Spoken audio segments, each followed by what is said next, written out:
नमस्कार, मैं अभिषेक राज, CEO founder easy way global. आज हम बात करेंगे इंडियन रेलवे के बारे में, मतलब RRB के बारे में, रेलवे रिक्रूटमेंट बोर्ड के बारे में बात करेंगे। रेलवे रिक्रूटमेंट बोर्ड के तरफ से ITI छात्रों के साथ हमेशा से नाइंसाफ़ी किया जा रहा है और अभी भी किया जा रहा है। ये 2018-19 में जब रेलवे में भर्ती निकाली गई थी ग्रुप डी का, उसमें ITI को पूर्णतः लागू किया गया था कि ग्रुप डी में केवल क्वालिफिकेशन जिसके पास ITI है वहीं अप्लाई कर सकता है। पूरे देश में बवाल मचा और उस क्वालिफिकेशन को उस भर्ती के लिए हटा दिया गया। वहाँ पे ITI वालों के साथ नाइंसाफ़ी की गई, क्योंकि रेलवे की तरफ से जब बता दिया गया था कि ग्रुप डी में ITI ही केवल लागू रहेगा, फिर उस भर्ती में क्यों हटाया गया, पहला सवाल। और इसका मतलब ये है कि बच्चे ने बवाल किए, पूरे देश में उसका बवाल हुआ जो ITI नहीं किए थे उनके तरफ से, और सरकार उसके सामने, कह सकते हैं रेलवे बोर्ड उनके सामने झुक गई कि जो ITI नहीं किए उनको भी मौका मिलेगा। मतलब यहाँ पे ITI वालों को कमज़ोर समझा जा रहा है, किसी भी तरीके से इनको मना लिया जाएगा।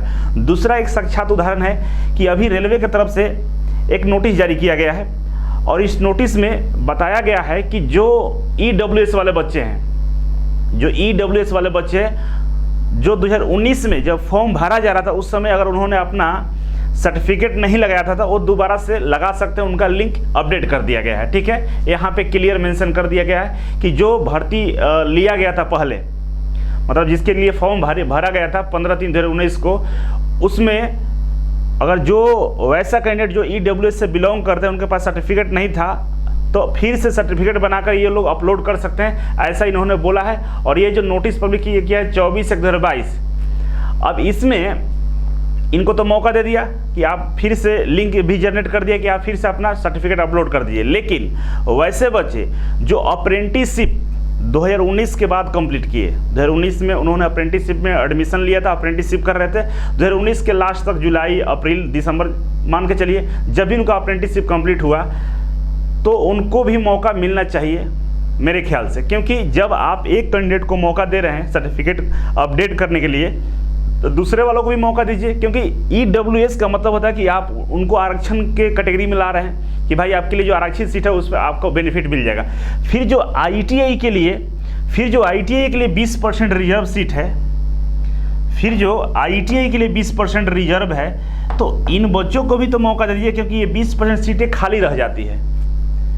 ITI कैंडिडेट कम होने के कारण, अप्रेंटिसशिप करने वालों की संख्या कम होने के कारण, जो अप्रेंटिसशिप के लिए 20% रिजर्व सीट है उनको मौका नहीं मिलता है। तो वैसे में ये सीट खाली रहने से बेहतर है कि आप वैसे बच्चे जो 2019 के बाद भी अप्रेंटिसशिप के उनको मौका दीजिए, क्योंकि आप जब EWS वालों को मौका दे रहे हैं सर्टिफिकेट अपलोड करने के लिए, इनके आरक्षित सीटों पे इनका दावा ये जो कर रहे हैं कि हम EWS हैं, हमको आरक्षण का लाभ मिलना चाहिए, तो हमारे ITI के बच्चे जो अप्रेंटिसशिप किए आपके यहाँ से, वो आपके बच्चे हैं, आपके यहाँ ऑलरेडी काम किए हुए हैं, रेलवे को 1 साल दिए हैं, रेलवे में 1 साल मेहनत किए हैं, रेलवे को समझ रहे हैं, फिर इनको मौका क्यों नहीं। दूसरा कंडीशन यह है कि कोरोना आ गया था, आप लोगों को पता होगा, कोरोना आ गया था 20 में, मार्च 20 में, और ये लगातार कोरोना 1 साल रहा। 21 में भी कोरोना का वेव आया, 2 बार आया, 3 बार आया, 3 वेव आया। अब इससे बच्चों का एग्जाम प्रभावित हुआ है। आपका फॉर्म 19 में भरा गया, 2019 में भरा गया, और अभी जो डेट है वो 2022 खत्म होने के आगार पे है। ये जुलाई चल रहा है, जुलाई खत्म या अगस्त आ जाएगा। 50% महीने जुलाई खत्म हो चुका है, 50% 2022 खत्म हो चुका है, और 19 से काउंट कीजिएगा तो ये 3 साल का गैप हो जाता है। और 3 साल, लगभग 3 साल हो गया। 3 साल तक क्या कोई बच्चा आपके पुराने नोटिफिकेशन का इंतजार करेगा? अरे भाई उनको मौका देगा, उनको चांस दीजिए, क्योंकि वो तो आप ऑलरेडी आपके यहाँ काम किए हैं, आपके यहाँ 1 साल जॉब कर चुके हैं, अप्रेंटिसशिप कर चुके हैं, उनको मौका देने से क्या प्रॉब्लम है आपको?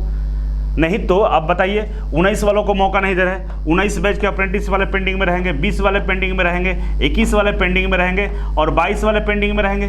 ये 3 साल जो बच्चे पेंडिंग में रहे, 3 सेशन के बच्चे जो पेंडिंग में चले जाएंगे, तो फिर नया जो बहाली देंगे उसमें तो फिर प्रॉब्लम क्रिएट होगा ना। जो बच्चे पीछे से करें उनको निकालिए आगे, आपकी ये जिम्मेवारी है, क्योंकि आपकी गलती, आप एग्जाम लेट से ले रहे हैं, आपका डॉक्यूमेंट वेरिफिकेशन लेट हो रहा है, सब आपका लेट है, तो फिर ये बच्चे क्यों भुगते हैं? उन्होंने अप्रेंटिसशिप क्यों किया था? सीधा सवाल है, उन्होंने आपके यहाँ से अप्रेंटिसशिप क्यों किया था, आप बताइए। उन्होंने आपके यहाँ से अप्रेंटिसशिप एक ही रीजन के लिए किया था कि भाई रेलवे रिक्रूटमेंट बोर्ड के तरफ से जब भी बहाली आएगी हमें 20% का लाभ मिलेगा। इसके अलावा उनका कोई बेनिफिट नहीं था, इसके अलावा उनका कोई मोटिव नहीं था। इसीलिए वो लोग आंदोलन कर रहे हैं, ट्वीट कर रहे हैं। संख्या उनका कम है, तो कम संख्या वाला का मतलब ये है नहीं कि आप आवाज़ नहीं सुनिएगा। मतलब जिस तरह से 2018-19 में ग्रुप डी से ITI को हटाया गया, क्वालिफिकेशन को हटाया गया, क्यों? क्योंकि पूरे देश में बवाल हुआ था। जो ITI नहीं किए तो बच्चे मांग कर रहे थे कि हमको भाई मौका दीजिए, वहाँ से ITI को हटाइए। तो मेजर संख्या में थे, रेल को रोके, तोड़फोड़ किए तो आप हटा दिए। लेकिन यहाँ पे ये शांतिपूर्वक तरीके से ये अपने अधिकार को मांग रहा है कि हमें भी मॉडिफिकेशन लिंक दिया जाए। तो फिर रेलवे को चाहिए कि इनको दिया जाए। क्यों? क्योंकि ये आपके ही बच्चे हैं जिन्होंने रेलवे से अप्रेंटिसशिप किया, इसी सोच के साथ, इसी उम्मीद के साथ कि मुझे ग्रुप डी में जो मेरा 20% सीट है उस पर मौका मिलेगा। तो मौका दे दीजिए, हम तो आग्रह ही कर सकते हैं। बाकी बच्चे कोर्ट में भी गए हैं, क्योंकि देखिए हम लोग संख्या में कम हैं, हम अपना अधिकार भी जानते हैं और हम अपने जो कानूनी प्रक्रिया है, जो लोकतांत्रिक प्रक्रिया है, उसके अनुसार हम लोग आगे बढ़ रहे हैं। लेकिन एक रिक्वेस्ट अभी भी किया जा रहा है कि रेलवे इस बात को समझे। और बच्चों से निवेदन है कि आप लोग शांतिपूर्वक तरीके से ट्वीट जरूर करते रहिए।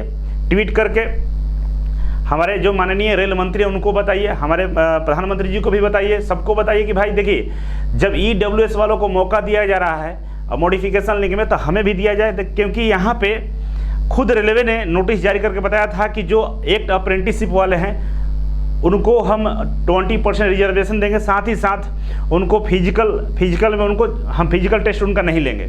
सारा चीज़ नोटिस बार बार जारी किया गया। मतलब रेलवे की तरफ से ITI छात्रों का अप्रेंटिसशिप के बहुत सारे नियम बनाए गए हैं जो काफ़ी फायदेमंद है, लेकिन उसको लागू तो करना चाहिए। तो मैं रिक्वेस्ट करूंगा, जो भी अगर इस वीडियो को रेलवे कोई भी पदाधिकारी अगर देख रहे हैं तो आपसे निवेदन है कि इन बच्चों को सुन लिया जाए। नहीं तो सबके लिए नियम समान कर दीजिए, उनको भी बाहर कर दीजिए।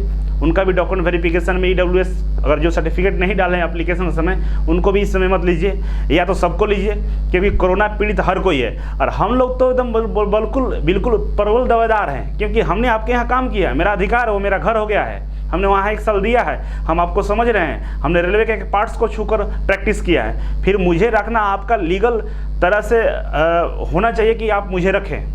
इससे पहले अप्रेंटिसशिप करेंगे तो डायरेक्ट परमानेंट जॉब मिल जाता था। यहाँ तो हम लोग मांग भी नहीं रहे, आपसे बोले कि मेरा जो अधिकार है उसमें हमको मौका दे दीजिए, तो देना चाहिए। ठीक है, बाकी इस पर वीडियो अगर ज़रूरत पड़ा तो और भी बनाएंगे। तो बाकी बच्चे क्या अपडेट चला इसके बारे में नेक्स्ट वीडियो में बताएंगे। ट्विटर पर हमें फॉलो कर सकते हैं, ट्वीट करते रहिए, हम भी आपका साथ